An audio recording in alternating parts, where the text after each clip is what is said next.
Central banks. You know what a central bank is? Okay. The central bank is like the Federal Reserve in the United States. Okay. The central bank determines how much money there is in the economy. They control the interest rate that is charged between its member banks, and ultimately, the more they charge the member banks, the more they have to charge us in mortgages and so forth. So the Federal Reserve is what they call the leader of our fiat currency. And the reason it's called a fiat currency is because a fiat currency is ruled by fiat. In other words, when the Federal Reserve decides that they're going to raise interest rates, they just raise interest rates. When they decide that they're going to increase the money supply or decrease the money supply, they go ahead and increase or decrease the money supply. Congress doesn't vote on it. The president doesn't tell them what to do. The judiciary has nothing to do with them. They are an extra governmental entity that totally dictates the value of the dollar. Wow, we put a lot of trust in them, don't we? Well, many countries, in fact, pretty much every country in the whole world, has the equivalent of a Federal Reserve. They have a fiat currency. And now what they're trying to do is they're trying to put together what they call a central bank digital currency, or CBDC. Now, the central bank digital currency is exactly that. Instead of having greenbacks in your wallet, or Canadian dollars, or Mexican pesos in your wallet, you have a cell phone or some sort of digital device that gets you into your digital wallet.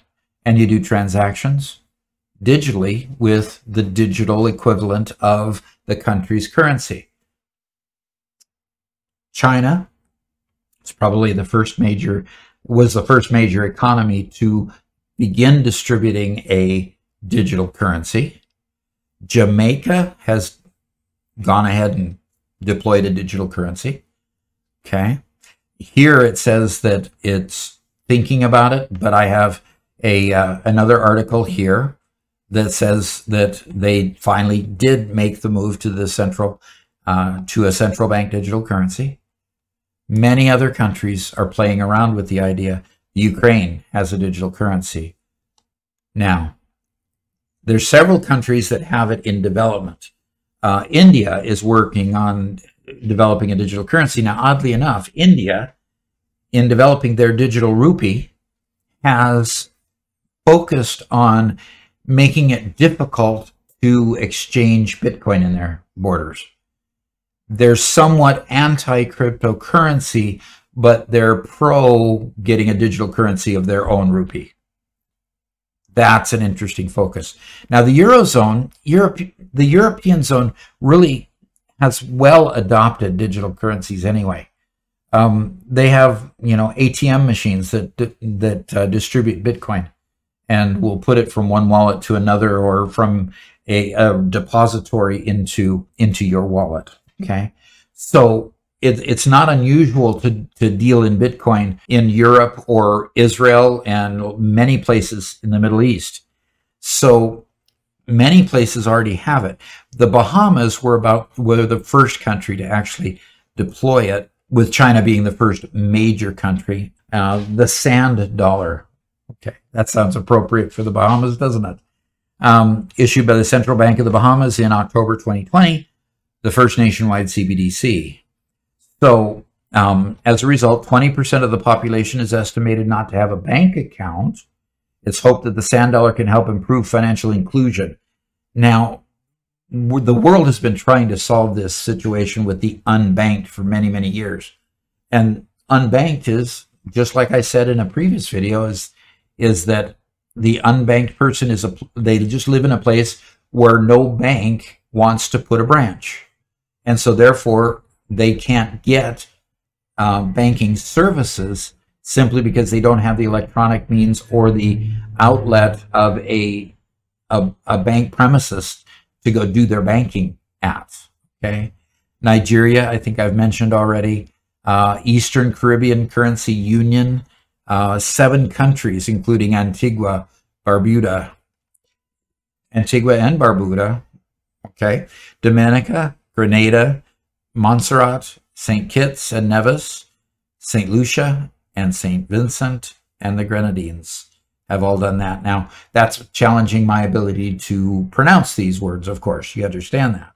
Some pilots are going on in Sweden, and then, of course, China. They say that it's a pilot, but I believe it's much farther along than a pilot. And, of course, we know Jamaica, the other article that I pulled up, has already deployed a central bank digital currency.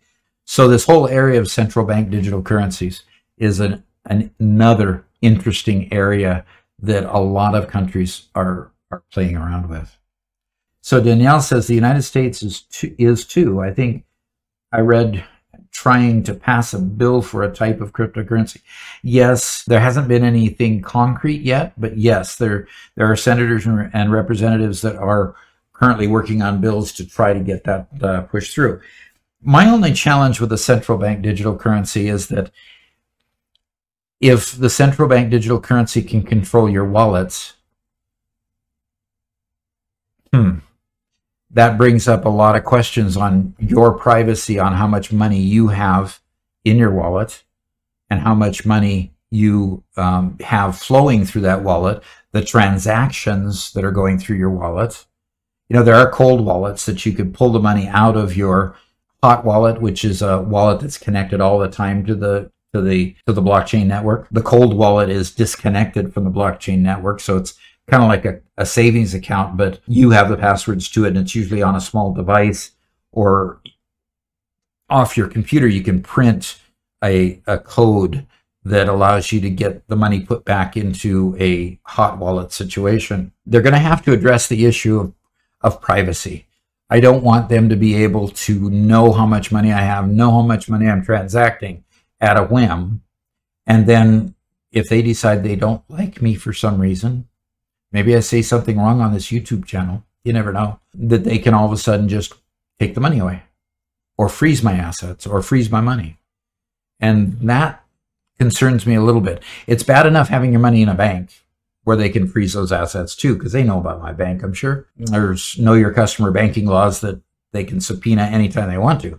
So it's not too far removed from that, but a central bank digital currency, that even gets a little bit closer to where they're actually controlling the blockchain that the digital currency is on. And not too sure about that one yet, but we'll see as it slowly develops.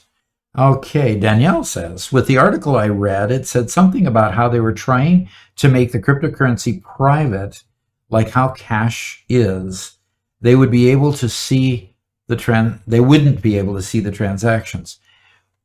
That's a good idea. I would like to see how they do it.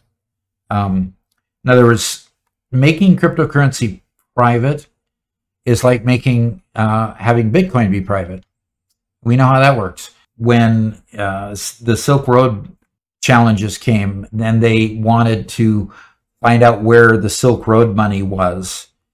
They were able to subpoena the records to get information on the blockchain and then drill into the accounts and the wallets owned by the Silk Road representative they were convicting. I'm not sure exactly of the names, but they were able to find out where all that money was, and they actually confiscated the money, moved it to federal wallets so that they could seize those assets just like they would from a bank.